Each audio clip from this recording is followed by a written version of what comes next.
Hello VC, Michael with a video on Milwaukee music, inspired by a series of videos that Norman Maslow did where he was having a conversation with vinyl collectors, music enthusiasts in other cities. And then the idea was that they would pick 5 records that represented the cities that Norman Maslow had lived in, San Francisco and now Seattle. And then Mazzy would pick ones from their country. So there was one with Vinyl Richie, Southern Cal, San Bernardino area, and then one with 6-inch Pianist in Birmingham, and then one with a person in Adelaide, I can't remember. But I was thinking, like, if he did a video with me, I'm originally from Montana, but I live in Milwaukee now. What Milwaukee music would he pick? Or what Milwaukee music would anyone pick? Does anyone think that Milwaukee has music that's worth knowing or having in your collection? So what I intend to do in this video is show you some of the Milwaukee music that I'm aware of, some of the ones that I have in my collection. Now, this will not be exhaustive. I'm not a musicologist. I'm not a Milwaukee music historian. These are just Milwaukee musicians and bands that I know of. And then eventually towards the end of this pile, ones that I saw in the clubs when I was a teenager and early 20s. Before I begin, thank you to everyone who's been subscribing to my videos, who's been making comments, who's been liking my videos, particularly my guitar video. I'm really pleased that that resonated with so many people. I intended to show more records on that day, but I hit my 15-minute mark, so I stopped. Probably going to do a guitar video number 2. But the title of this video is What Made Milwaukee Famous? And you're wondering, why am I holding up a Rod Stewart record? Because this is another one of those dollar records. What Made Milwaukee Famous has made a loser out of me. That Jerry Lee Lewis song. And when people think of Milwaukee, oftentimes people think of beer. Obviously, beer is a big part of Milwaukee culture and industry, but there's also great music. So here are some of the Milwaukee musicians that are from the area. So the first one is Woody Herman, right here with Mulligan Tawny. Now, I don't have any standalone Woody Herman records at the moment. He was a clarinetist, big band person. He was in I have him on a ton of these big band compilations that I keep buying. Love this record, 6i, Columbia, great compilation. So Woody Herman. And then the next big Milwaukee, although more Waukesha, which is the suburb, is Les Paul. He's with Mary Ford, inventor of the Gibson Les Paul. So another Milwaukee artist. And then some of you might be going, oh, I didn't know these people were from Milwaukee. Well, they are. And then Glenn Yarborough. This guy who's in a folk band called the Limelighters. And then later a solo artist, Baby the Rain Might Fall, Won't Fall, Might Fall, can't remember. Yep, this guy, Glenn Yarborough, Milwaukee musician, artist. And then this guy, Steve Miller, kid in Milwaukee before he moved, allegedly learned how to play guitar from Les Paul. It's a great anthology. I just like it. It's a great introduction for those of you who don't know the late 60s San Francisco version of the Steve Miller Band. Yeah, not very expensive. So Steve Miller, Milwaukee musician. Al Jarreau, great R&B singer. I think this is a multi-million seller, Grammy Award winner. I saw him at Summerfest, where I had convinced some unfortunate young person to join me. Al Jarreau, great vocalist, Milwaukee musician. And then Phil Collins. And again, some of you might be going, why are you showing Phil Collins? He's not a Milwaukee musician. Well, he may not be, but his guitar player is. And his guitar player is this guy. Daryl Sturmer. Was in a jazz fusion band in Milwaukee called Sweet Bottom. He ended up being the Genesis touring guitarist. And he was in Phil Collins' band. We all talked about Daryl Sturmer all the time, played a lot. And then this guy, Milwaukee musician and producer, The Red and the Black, Jerry Harrison's great solo album that he did right around the time of Remain in Light. with a whole bunch of the people that were in that expanded band. Jerry Harrison, producer and musician, another Milwaukee person. And then this one, there he is, James Chance. This is The Contortions by another great Milwaukee musician. So again, I'm just showing you that, you know, again, we don't really know the depth and detail of the cultural life that exists in cities. And it's more than just New York and San Francisco and Seattle or even Chicago. There's music, great music all over the United States in all kinds of places. So another Milwaukee musician, very, very famous. Again, some of you might be going, why are you showing Tom Petty? He's from Florida. He's not a Milwaukee musician. Well, he may not be, but this guy is.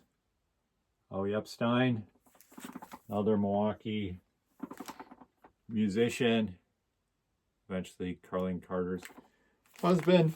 And then more recent, the ones that were contemporaries when I started going to see music and going to the clubs in the like 81, 82, 83, are these guys, the Bodines, produced by Jerry Harrison, by the way. You'll kind of see a link of that. Second record, this one's on Slash. I want to talk about Slash records sometime. Bodines, Milwaukee band. And then one that I saw a lot, I saw Mike from the In-Groove holding up this 45 the other day. I want that copy because I didn't realize this until recently when I cataloged my records. I've had this forever. Got this from the band. It is a bootleg. It's not actually the original. So, D. Kreutzen, Little 45 in School, Think for Me, Hate Me, Pain, Don't Say Please, Enemies. Classic Midwest hardcore. But what's cool is that a record store day a few years ago, they released a 12-inch version of that.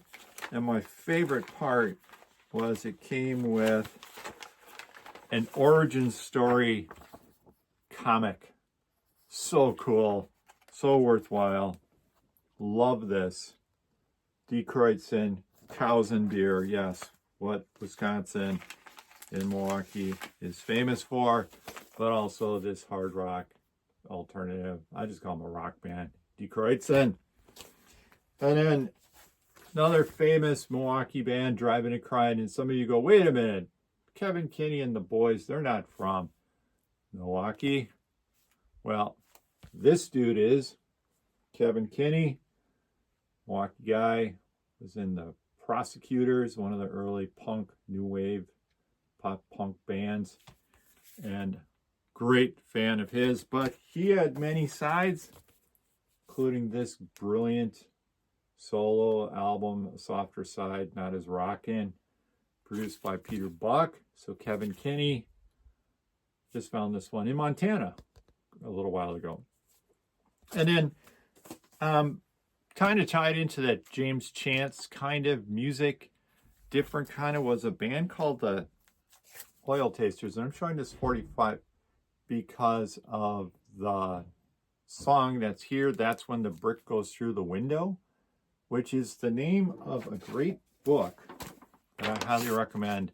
It's an overview of Milwaukee music. It's an oral history, and there's the Haskells, where all of the musicians that were involved in this scene from 1964 to 1984. So again, if you're looking for an overview of Milwaukee music, this is a great book to get. And then last year, there was a movie that came out. Again, my high-tech props, Taking the City by Storm, the birth of Milwaukee's punk scene. I'll put a link to this below. There's a YouTube version of this movie available. But yeah, the Oil Tasters, That's When the Brick Goes Through the Window. They're great record. And what's interesting about this band is it was sax, bass, and drums. No guitar in this band. Very interesting. Another one of the bands, very, very famous, Plastic Land, Psychedelica, one of the neo-psych bands, early 80s, very famous. And then a record by a band on Twin Tone Records out of Minneapolis was R&B Cadets with Paul Seabar and John Seeger. just mainstays of the Milwaukee music scene. Paul Seabar, of course, went on to form Paul Seabar and Milwaukeeans, and then Robin Pleur, great vocalist, and then John Seeger ended up forming the band Semi-Twang. But some of you might be going, well, the most famous band that I know in Milwaukee is this one. Yes, the Violent Femmes, and this is their second album. Many people talk about sophomore slumps, but I actually love this album. I'm glad that they did what they did. Country death song to start their album after everybody was so used to Gone Daddy Gone and Blister in the Sun, just like kind of set them apart from all those other bands. Great creepy cover too. And then power pop, those of you who love power pop, this band, lots of different members in this that have gone on to other things. Pat McCurdy here, very famous, and then Mike Hoffman. So power pop. And then a very cheap to find but a great overview of Milwaukee music in the early to mid 80s is this one put out by a local record store called Badger A Go-Go.